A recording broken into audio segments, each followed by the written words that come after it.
Hi everyone, welcome to Cuban Pete's. Today we're going to be looking at a musket, and this is probably the most famous of muskets. It is the Brown Bess. Now this is quite long, so I'm not going to be able to fit the whole thing in shot at once, so bear with me. So the Brown Bess was the weapon of choice.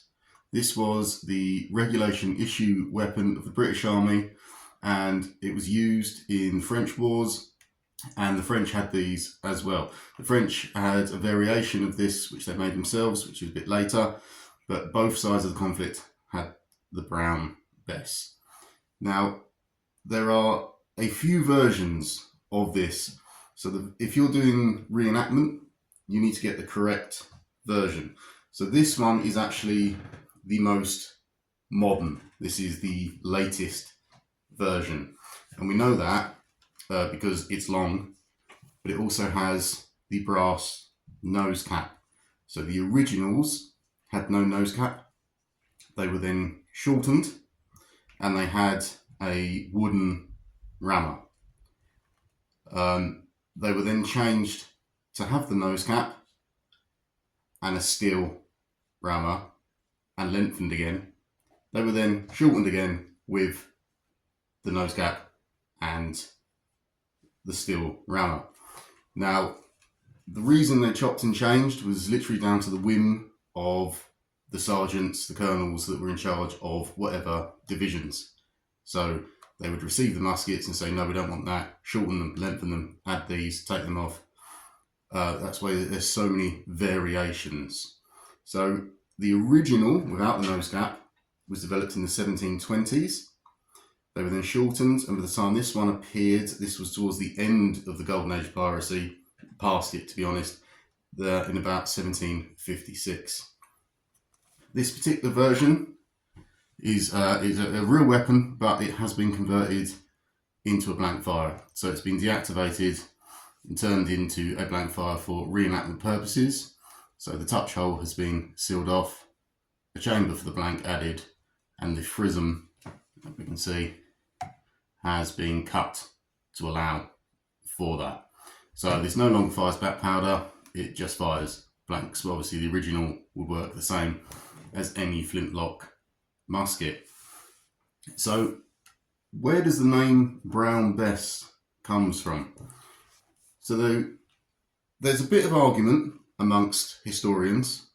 There's no hard evidence where it came from. Some historians think it's a name that came from the soldiers' love for Queen Elizabeth, but there is no evidence of this.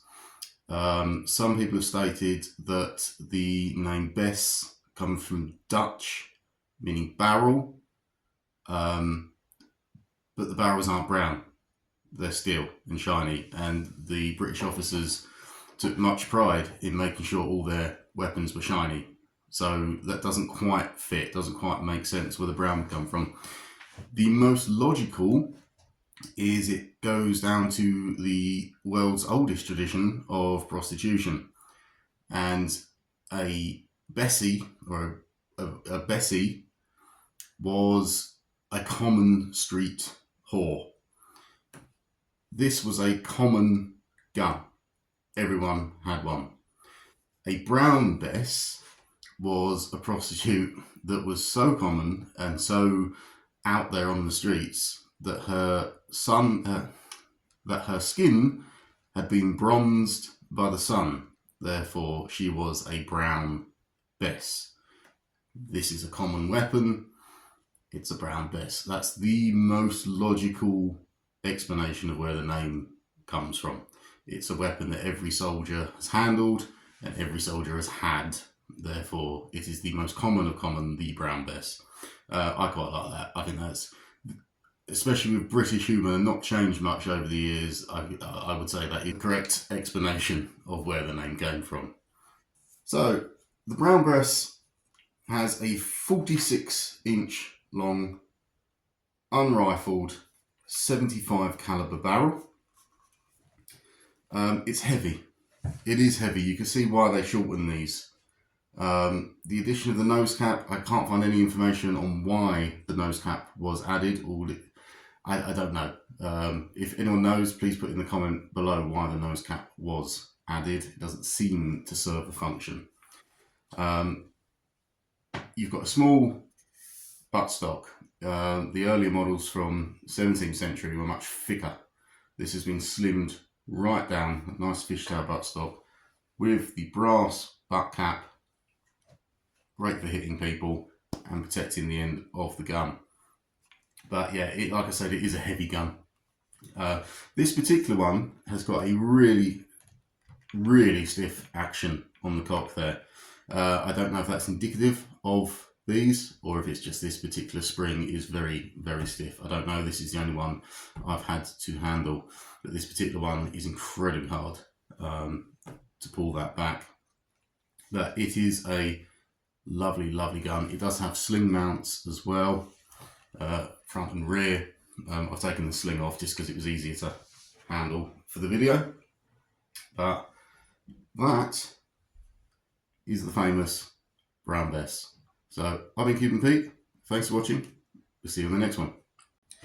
If you've enjoyed this video and the other videos on the channel, give us a like, give me a subscribe. Really appreciate it. It helps me grow the channel, helps me get more interesting things to show you guys, and we can all learn together what it was to be a 17th century pirate.